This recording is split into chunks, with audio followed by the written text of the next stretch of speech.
So I've been using the S24 Ultra for nearly 2 weeks at this point, and this is actually the first Android phone that I've ever used full time. And basically, here are 3 things that I don't miss after making that switch from iPhone to Android. And one of the biggest things I don't miss is the home and lock screen customization, or the lack thereof on the iPhone. Now the thing is, ever since getting this phone, I don't even take full advantage of the customization available on Android, and in specific on Samsung's One UI. People looking at my setup are probably going to laugh at how basic it looks to them. But to be honest, things as basic as being able to move the icons to the bottom of the screen so that you can reach them easier, or having 5 apps in a single row instead of 4, they seem like really simple things but are somehow still not on the iPhone. I know they're adding the ability to move your icons wherever you want in iOS 17, but there are still so many small little things. Like widgets on Android are just a more complete experience. You can resize them however you want, not just pick from 3 default sizes like on iOS. There are way more apps that support widgets. And as a lifelong iPhone user, I just want to mention how amazing this Google search widget is, which probably sounds so stupid to current Android users. But this widget is 10 times faster than the iPhone at letting you search on Google, and you can search for apps in the same widget. That is just genius. Anyways, the second thing I love about this switch is the whole charging experience. So battery life is obviously amazing, especially on the S24 Ultra, which actually has some of the best battery life in any phone out right now. But you can also get good battery life on an iPhone, that's not the point. But fast charging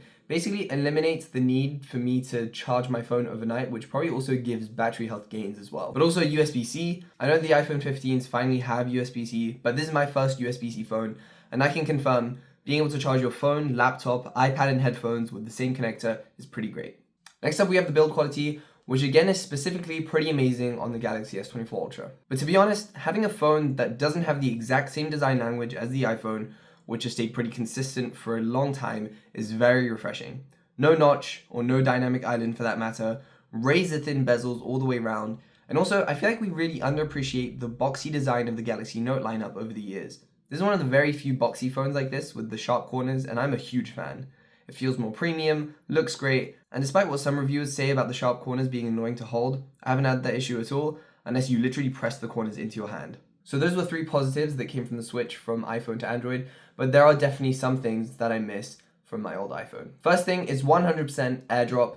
The iPhone has gone and done it, and no other company has yet. There's QuickShare, but you still can't transfer files from an Android to a MacBook. That apparently needed a client that's not available anymore, so I'm back to emailing photos to myself. Another thing I miss is taking photos that actually show what I'm gonna get in the viewfinder before I take the photo. Because on the S24 Ultra, pretty often is the case where the photo looks pretty terrible in the camera viewfinder, and only once you've taken the photo and want to look at it, only then does it apply all the processing that makes the photo look great. I guess now I should be grateful of the iPhone's fast live processing that actually shows me what I'm going to take a photo of. And the last thing, I'm going to go ahead and throw Face ID in there. Not because of the speed. I think in terms of speed, both Samsung's Face Unlock and fingerprint scanner are very slightly faster. Not to mention you don't need to turn on the Samsung phone.